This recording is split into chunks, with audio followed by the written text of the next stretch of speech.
নমস্কাৰ Assam exam winner চেনেলটোলৈ আপোনালোক সকলোকে স্বাগতম জনাইছোঁ। আজি হৈছে 2022 চনৰ 10 ছেপ্টেম্বৰ। আজিৰ দিনটোৰ কাৰেণ্ট এফেয়াৰ্ছৰ অতি গুৰুত্বপূৰ্ণ প্ৰশ্নকেইটা এই ভিডিঅ'টোত আলোচনা কৰিম। যদি ভিডিঅ'টো ভাল পাই থাকে তেন্তে আপোনালোকৰ বন্ধু বান্ধৱীৰ সৈতে শ্বেয়াৰ কৰিব। বলক ভিডিঅ'টি আৰম্ভ কৰোঁ। ভিডিঅ'ৰ প্ৰথমতে জানি থওঁ যে 1872 চনৰ এই আজিৰ দিনটোতে ৰঞ্জী ট্ৰফিৰ বাবে বিখ্যাত ৰঞ্জিত সিংজীৰ জন্ম হৈছিল। 1970 চনৰ আজিৰ দিনটোতে মানে 10 ছেপ্টেম্বৰ তাৰিখে সাহিত্যিক সত্যেন্দ্ৰনাথ শৰ্মাৰ জন্ম হৈছিলে। 1923 চনৰ আজিৰ দিনটোতে শিশু সাহিত্যৰ যশস্বী লেখক সুকুমাৰ ৰায়ৰ মৃত্যু হৈছিলে। 1933 চনৰ আজিৰ দিনটোতে মানে 10 ছেপ্টেম্বৰ তাৰিখৰ এই দিনটোতে কবি শিল্প সমালোচক নীলমণি ফুকনৰ জন্ম হৈছিল। এতিয়া আহিছোঁ প্ৰশ্নবোৰলৈ। প্ৰথম প্ৰশ্নটো হৈছে যে নিয়োগৰ বাবে ৰাজস্থান চৰকাৰে কোনখন আঁচনি আৰম্ভ কৰিছে? মনত ৰাখিব, নিয়োগৰ বাবে ৰাজস্থান চৰকাৰে 100 দিনৰ নগৰীয়া নিয়োগ নিশ্চয়তা আঁচনি আৰম্ভ কৰিছে। ইয়াৰ পিছৰ প্ৰশ্নটো হৈছে IPFৰ কিমানটা স্তম্ভত ভাৰতে যোগদান কৰিব? তো IPFৰ 3টা স্তম্ভত ভাৰতে যোগদান কৰিব। সেই 3টা স্তম্ভ হৈছে স্থিতিস্থাপক অৰ্থনীতি, শস্য অৰ্থনীতি আৰু ন্যায্য অৰ্থনীতি। ইয়াৰ পিছৰ প্ৰশ্নটো হৈছে তেলেংগানাৰ মুখ্যমন্ত্ৰী কে চন্দ্ৰশেখৰ ৰাৱে কেতিয়া দল মুকলি কৰাৰ আশা কৰা হৈছে? মানে তেলেংগানাৰ মুখ্যমন্ত্ৰী এটা নতুন দল মুকলি কৰিব, সেইটো 5 অক্টোবৰ তাৰিখে মুকলি কৰাৰ আশা কৰা হৈছে। পিছৰ প্ৰশ্নটো হৈছে ছিংগাপুৰৰ চৰকাৰৰ পৰা কোনে মেৰিটৰিয়াছ ছাৰ্ভিচ মেডেল লাভ কৰিছে? ৰাখিব, অৱসৰপ্ৰাপ্ত এডমিৰেল সুনীল লানবাই এই ছিংগাপুৰ চৰকাৰৰ পৰা মেৰিটৰিয়াছ ছাৰ্ভিচ মেডেল লাভ কৰিছে। পিছৰ প্ৰশ্নটো হৈছে শেহতীয়াকৈ PM মোদীয়ে কোনখন দেশৰ সৈতে দ্বিপাক্ষিক আলোচনাত মিলিত হৈছিল? তো ইয়াৰ উত্তৰটো হৈছে নৰৱে। ইয়াৰ পিছৰ প্ৰশ্নটো হৈছে জাৰ্মান ভাষা দিৱস কেতিয়া পালন কৰা হয়? জাৰ্মান ভাষা দিৱস 10 ছেপ্টেম্বৰ তাৰিখে পালন কৰা হয়।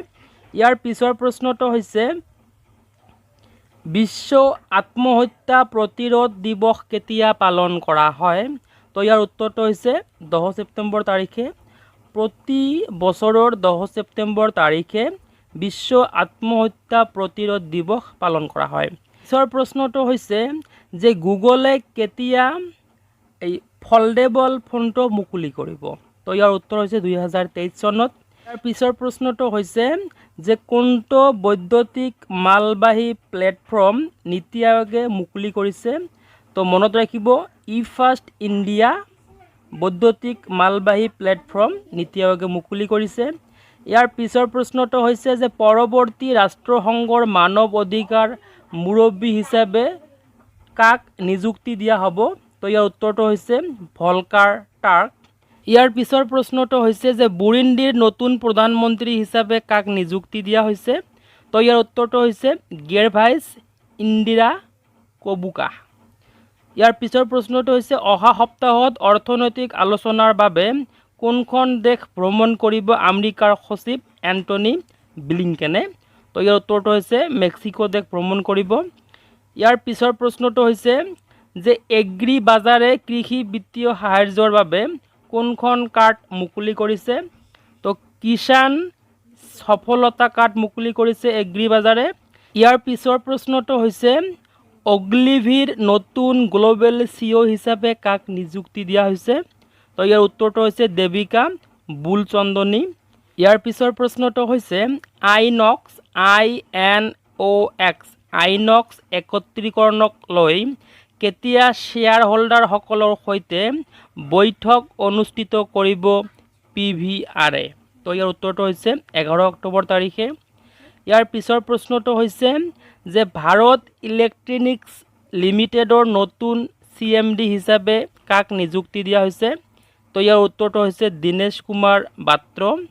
পিছৰ প্ৰশ্নটো হৈছে যে সেবিৰ দ্বাৰা মিউচুৱেল ফাণ্ডৰ ব্যৱসায় আৰম্ভ কৰাৰ বাবে কোনটো কোম্পানীয়ে অনুমোদন পাইছে তো ইয়াৰ উত্তৰটো হৈছে হেলিঅছ কেপিটেল তো হৈছে টি20ৰ বাবে ভাৰতৰ দলৰ পৰা কোনজন ক্ৰিকেটাৰ বাহিৰ হৈছে তো ইয়াৰ উত্তৰটো হৈছে ৰবীন্দ্ৰ জাদেজা মনত ৰাখিব নীৰজ চোপ্ৰাই ভাৰতৰ হৈ প্ৰথম কোনটো খিতাপ দখল কৰিছে তো ইয়াৰ উত্তৰটো হৈছে ডায়মণ্ড লীগ ফাইনেলৰ কিতাপ 2022 পিছৰ প্ৰশ্নটো হৈছে ৰোড সেফটি ওয়াৰ্ল্ড সিৰিজৰ উদ্বোধনী খেলখন কোনবোৰ দলে খেলিব ইয়াৰ উত্তৰটো হৈছে ইণ্ডিয়া লিজেণ্ডছ আৰু দক্ষিণ আফ্ৰিকাৰ লিজেণ্ডছ পিছৰ প্ৰশ্নটো হৈছে যে এছিয়া কাপ 2022ৰ চূড়ান্ত খেলখন কোনবোৰ দলে খেলিব ইয়াৰ উত্তৰটো হৈছে শ্ৰীলংকা আৰু পাকিস্তান তো আজিৰ এই কাৰেণ্ট এফেয়াৰ্ছৰ প্ৰশ্ন ইয়াতে সামৰিছোঁ ভিডিঅ' কেনে পাইছে নিশ্চয় কমেণ্টত জনাব ভাল পালে এটা লাইক কৰি আপোনালোকৰ বন্ধু বান্ধৱীৰ সৈতে শ্বেয়াৰ কৰিব ধন্যবাদ